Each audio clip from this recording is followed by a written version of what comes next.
Assalamualaikum warahmatullahi wabarakatuh. Perkenalkan, nama saya Rahmadiana Nurmeriza Maharani dengan NIM P1337477124047 dari kelas 1B. Izinkan saya mempresentasikan hasil analisa saya terkait jurnal yang berjudul Tinjauan Pelepasan Informasi Medis kepada Pihak BPJS di Rumah Sakit Umum Daerah Kabupaten Buton tahun 2019.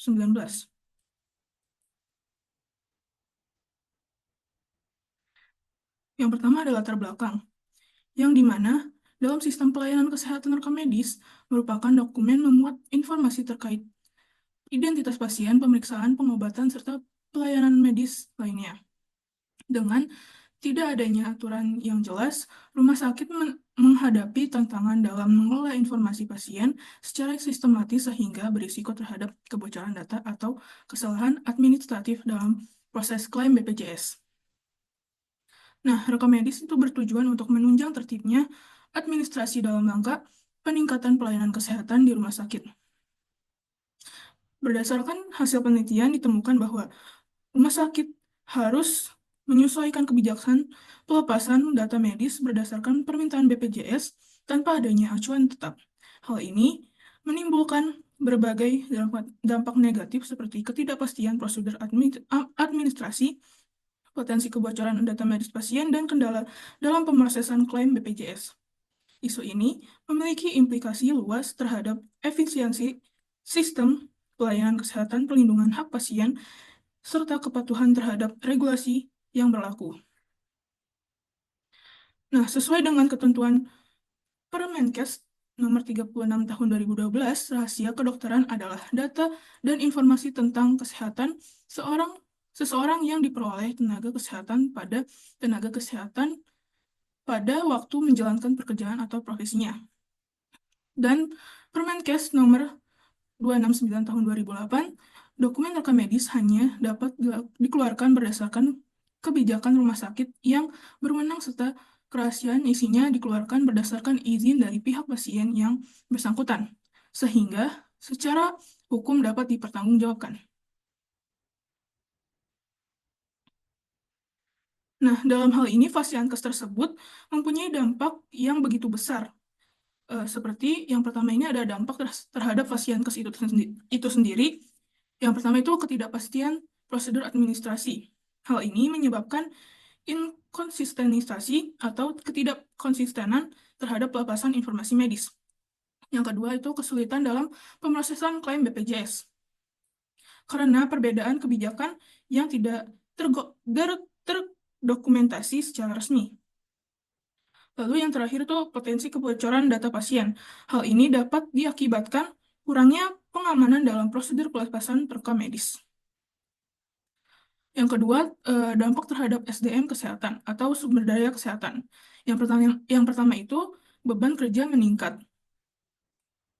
Karena tenaga administrasi dan medis harus menyesuaikan kebijakan yang sering berubah-ubah.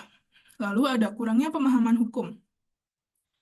Ini dapat terjadi tenaga kesehatan kebingungan dalam menjalankan kebijakan rekam medis. Lalu yang terakhir ada potensi konflik internal.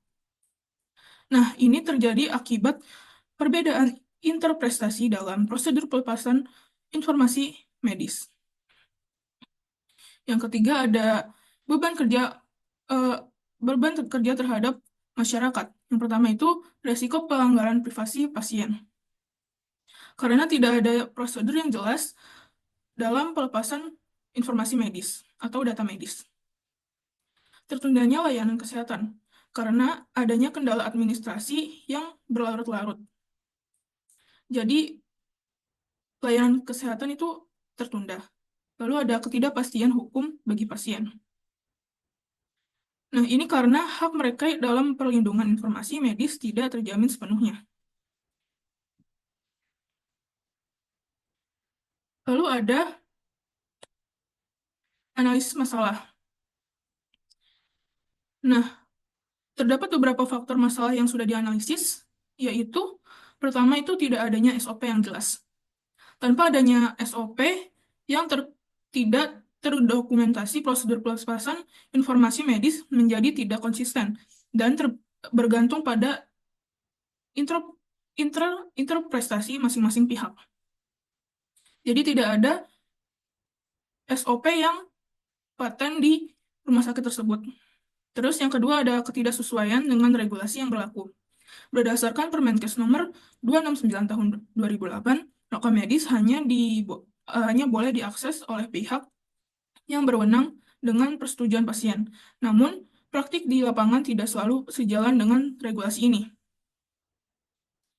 Lalu ada kurangnya koordinasi antara RSUD dan BPJS Kesehatan. Tidak adanya kesepakatan tertulis yang mengatur pelepasan data menyebabkan perubahan kebijakan yang tidak teratur. Lalu ada minimnya pemahaman tenaga kesehatan tentang regulasi rekam medis. Banyak tenaga kesehatan dan administrasi yang tidak memiliki pemahaman mendalam tentang hak dan kewajiban terkait akses informasi medis, mengakibatkan ketidakpahaman pada tenaga kesehatan tentang peraturan atau regulasi tentang pelepasan rekam medis ini.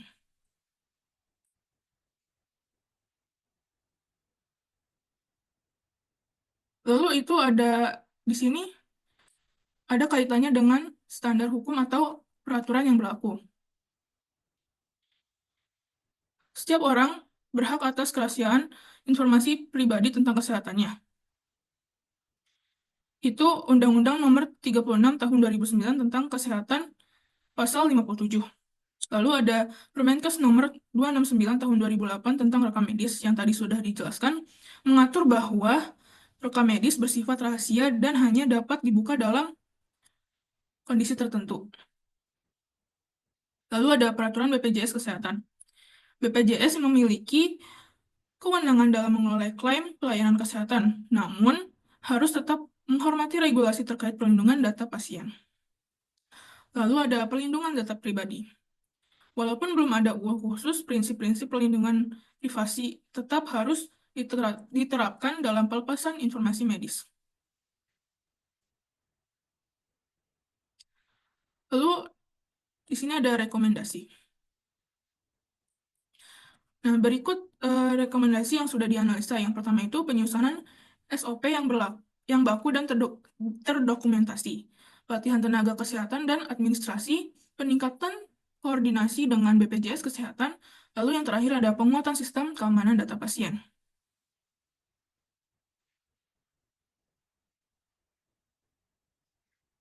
Kesimpulan, dari analisa yang sudah saya analisis terhadap jurnal, terdapat kesimpulan yang pertama itu masalah utama adalah tidak adanya SOP yang baku dalam pelepasan informasi medis kepada BPJS di RSUD Kabupaten Buton.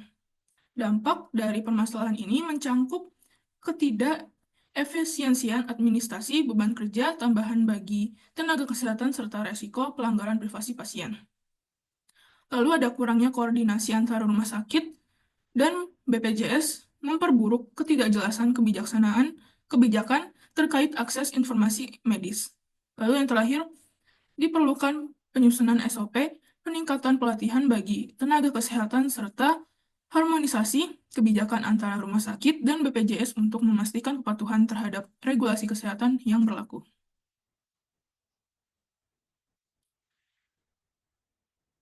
Berikut saya lampirkan berikut saya lampirkan referensi yang saya gunakan dalam analisis jurnal kali ini.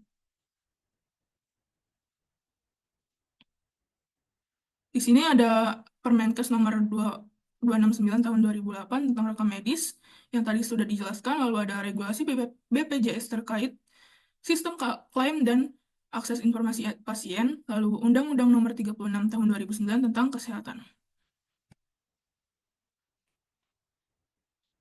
Sekian dari saya. Wassalamualaikum warahmatullahi wabarakatuh.